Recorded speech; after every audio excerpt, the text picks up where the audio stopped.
What is up, guys? Welcome back to another video. My name is Nash, and in this video I'm going to be talking about something that I do not like about consulting. Now, this is something that I did not know before I went into consulting, but over the past couple of months I've been able to learn more about it and fully understand the concept.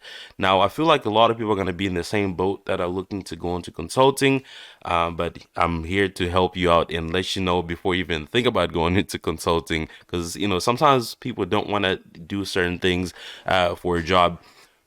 So this is an idea called independence. All right, so this essentially means that you have to be independent from the clients that you are working for. So if you work in a consulting firm, you have clients, right? That you have different projects and things like that. You have to be independent. You cannot give a biased opinion, right? If you have to give advice. Now, I have to clear this up. This is something that usually affects people that are in audit, right? Because if you're auditing a company, you have access to a lot of information, right? Especially if it's a publicly traded company. You have insider information that a lot of people might not have that are in the public. So you have to be independent, which that means you cannot own the stock of that company. So this usually affects people that are in audit, but there are some consulting roles that require you to be independent from the client that you're consulting for. All right, so some of the things that these firms do to help you be independent, because sometimes you might not even know that you have financial interest in a company that you're auditing or that you're doing work for, consulting for, and if you give your opinion, it is going to looked at as a biased opinion since you have financial interest in the client that you're auditing or consulting for. All right, so some of the things that consulting firms do to help you be independent include not being able to own certain stocks, right? So if you are someone who likes to buy a bunch of stocks and invest and sell them and things like that, you actually have to run it by the firm that you work for to make sure that it does not affect your independence, right? Because some of these firms have had clients for decades, right?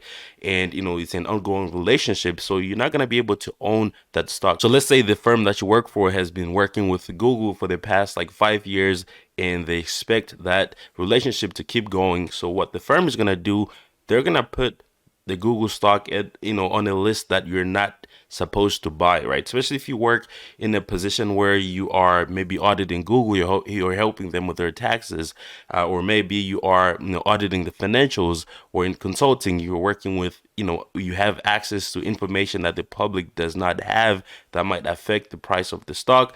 Now, if you go ahead and purchase that stock, that is insider trading, right? And yeah, you get in trouble for that. All right, so what they do is they have systems in place that help you decide and know which stocks to buy and which stocks to not buy, because sometimes you might not be familiar with all the clients that your firm has. So maybe they might have a list of all the stocks that are restricted, or maybe they might have a system where you can actually look up any stock, and it will let you know if you can purchase it or if you cannot purchase it. So that is the biggest thing that I do not like, that you can't just buy stocks, right? I enjoy, sometimes I want to trade some GameStop, right? I want to buy it in the morning and sell it before the market closes. Now, before I buy any stock, I have to put it into that system to make sure that I'm actually allowed to purchase the stock. So this is because sometimes you might not even use any insider information, but if someone from the outside is looking inside, they're looking at you as someone who has access to, let's say, this company's financial information because you're consulting for them, or maybe you're auditing the client. Now you buy the stock and you sell it later that day. That's seen as insider trading. It's part of that, and you get in trouble for that. Now I want to go into something else that's even a little more extreme. Now, some of these consulting firms work with banks, work with companies that give out credit cards and things like that.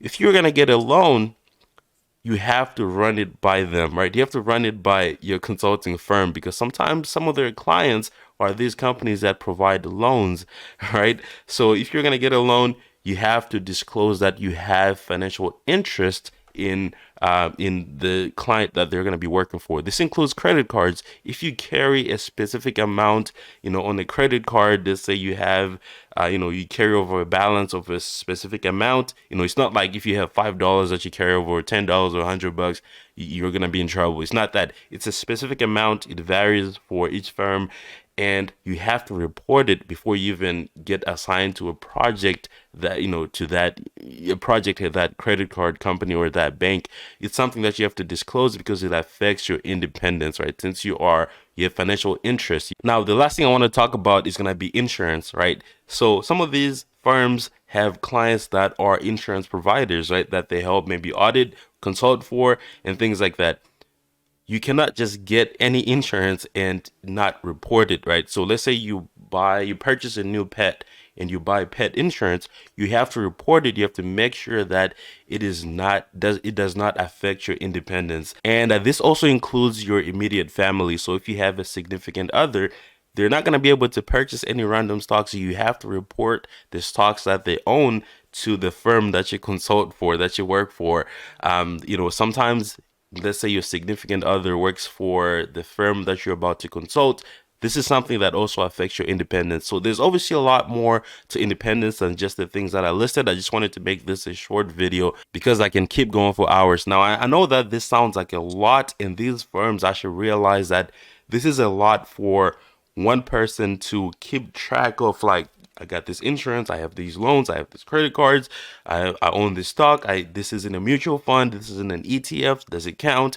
There's systems in place to help you decide that. And also, these policies are not going to be the same for every consulting firm or every big four consulting firm. Now, if you guys want to hear more about this, let me know in the comment section below, and I can definitely make another video on this, maybe a more detailed video or something like that. But thank you so much for watching.